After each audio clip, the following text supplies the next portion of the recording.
the Mike Beckett Award. And before we meet the finalists, I'm just going to explain really how this award came about. So previously, we have always, for a number of years, awarded made an award for volunteer groups age under 25, so for young volunteers. But we made the decision to rename it as the Mike Beckett Award, and I'll explain why. Mike Beckett was a colleague of ours in PAVS, but very sadly, Mike passed away suddenly in 2015. Mike was a lifelong volunteer with the Cub and Scout movement. He started helping out as soon as he was old enough to do so, and over the years became a Cub leader, a Scout leader, and finally a Venture Scout leader. He then became interested in air cadets through his oldest son and was soon volunteering as a civilian instructor. He worked tirelessly to support young people to gain Duke of Edinburgh and NVQ awards in aviation and public service. In addition to that, there were many other things that Mike did, quietly and without fuss. He was available to friends and neighbours to help with IT or walk the dogs. He helped out in a local school in various ways, from outdoor knowledge to IT. He helped out in his local church and was always to be found in the kitchen, washing up after events, a genuinely kind and thoughtful person. Mike was an example of the very best in volunteering, and his belief in young people was second to none. He was also a very valued colleague and part of the PAVS family. And so for that reason, we have, for the past few years, dedicated the award for individuals under 25 to Mike in his memory. And I'm delighted that his wife, Gwen, and his son, Greg, are joining us this evening. And Gwen will announce the winner of the Mike Beckett Award. We have two finalists in this category. So we're going to meet the finalists, who are Keystone Young Farmers Club, YSC, and the Pembrokeshire Youth Assembly. And I'm hoping that we're now going to hear from the nominators of each of those finalists. The Keystone YFC has been going now since 1943. It's a youth organisation with members under 26, and we've been meeting regularly every week for those last 75 years. They do a lot of charity work, a lot of community work, which I always feel is the basis of what our organisation is what's the key to the success of the movement, and what is the grounding of the kids need to do to mature into good adults. In March, I believe it was March the 18th, the YFC had an email informing us that we were everything was on hold then. It was quite hard to grasp initially. Suddenly the impact hit that this was now real and things were going to stop. At that time, they should have been full into practices for various competitions, one of which the rally, which is one of the pinnacles of the year, which is held in May. That time we weren't too sure would it go ahead or not, but then quickly realised that no, that certainly wouldn't be happening. So quickly the energy changed, a few ideas were put forward about volunteering, so posters were put up, and the name quickly got out there that they were willing to volunteer. Within a day or two, calls started to come through. Lots of calls, lots of shopping, lots of subscriptions, up until the end of lockdown, but several are still needing the service, and they are all so grateful. I think they've built up friendship, with everyone, that the members have been able to help them. 2741 on the sponsored walk. They did the meal to the A&E, wasn't it? We purchased was for patients who couldn't have.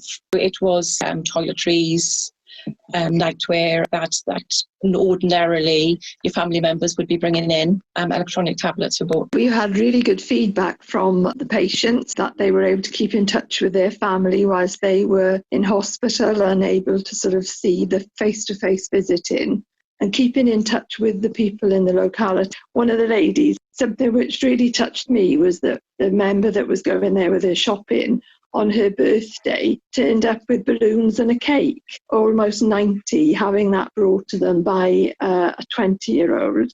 the young and the old have worked together in what has been such a difficult time for everybody. Also, it's been people that we haven't known. Two people living in Haverfordwest were so enthralled by what they were doing, what the young farmers, they couldn't believe how kind and how generous the young farmers had been. They couldn't believe that people who didn't even know them, youngsters, were willing to go out of their way to help them, to go above and beyond what they needed to do. And these people were worried about how they were going to be able to manage within COVID. Services were being offered by the young farmers to load off their minds, and they just couldn't believe the generosity of people that they didn't even know, and they were willing to help them. Generosity of the money, it's the generosity of their time. The youngsters actually use their time to support people in the community as well. It's not wanted any of these kids turn around and say, what's in it for me? It's what we can do for other people.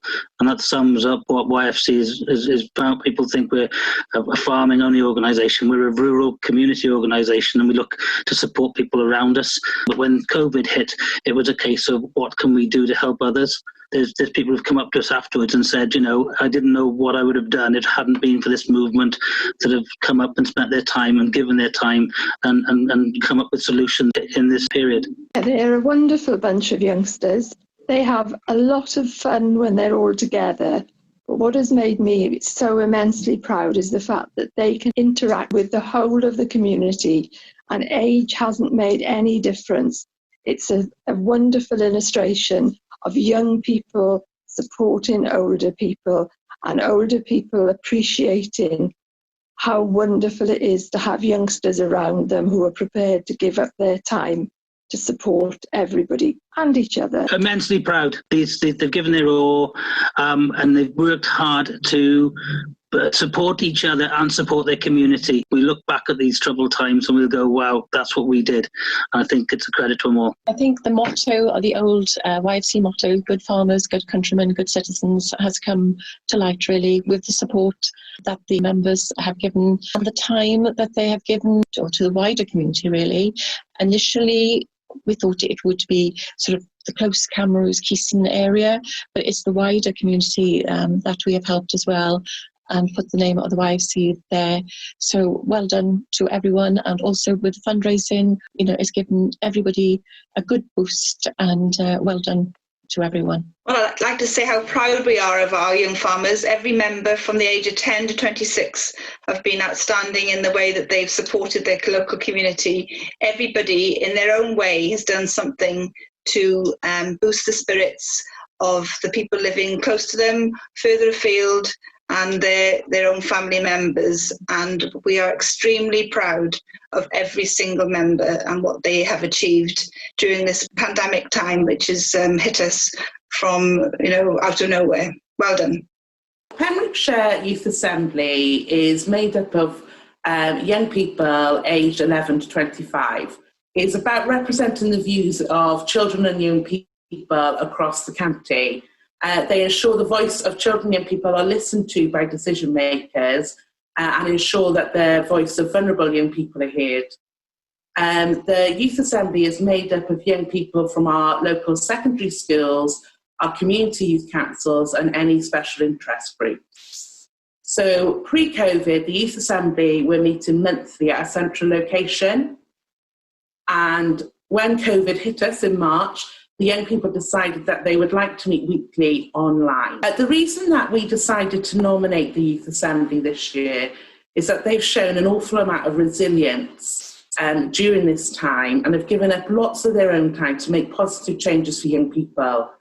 And I can honestly say I couldn't be more proud of them. They were instrumental in ensuring that young people have a voice, both locally and nationally. There's been a real drive in ensuring that young people's voices are included in COVID recovery. This has been at a local level, and they've also had the opportunity to meet with the First Minister.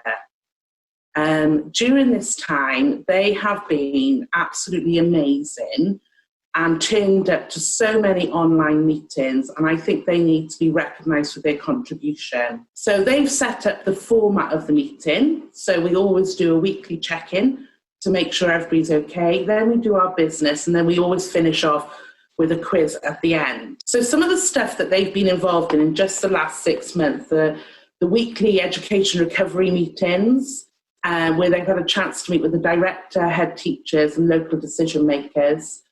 There's been various meetings with decision makers, including the police, our director and our head of service for social care. They've participated in online training to become young inspectors, which we'll be reintroducing into the county, and they will also work on a national level at that as well. During this time, we've also had to elect our UK Youth Parliament representative, which is ensuring that young people from Pembrokeshire have a voice at that national level. This has been difficult, but they've done really well in how they hold elections and how they conduct themselves during this time. And our UK representative is currently doing a big push on the Make Your Mark youth consultation, which closes on the 30th of November. They've been involved in interviews for our director and service manager with social care, and they have really shown how important it is to ensure that young people are involved in all these processes. They have been absolutely remarkable. They have spoken to other young people to find out their views, and they have really led the way on young people having a voice in Pembrokeshire. We just would like to take this opportunity to thank them for all of their hard work and all of their commitment to turning up to weekly meetings to make a difference for young people in Pembrokeshire. Thanks very much.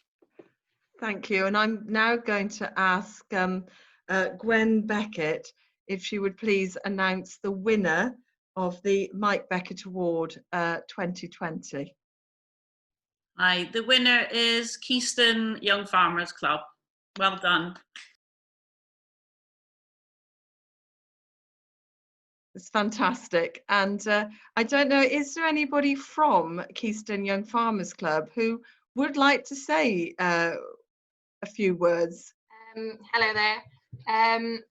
Wow, thank you ever so much to the Beckett family for announcing us as winners. I know that this year's chairman and secretary, I think, are in the chat along with some of the club leaders, and it's just incredible to be recognised for the hard work that has obviously been happening over the past 6.5 months now. And as the leaders said in the video, it's still going on. We're still doing shopping, we're still doing assisting, and we're also still donating items to the hospital. And it's just lovely, like I said, just to be recognised, and for the Keystone, the Young Farmers name, to have such a positive image and positive discussion about it as well. So thank you, and congratulations to all of the nominees. Well done. Thank you, Eleni. That's fantastic, and really nice acceptance speech. So well done.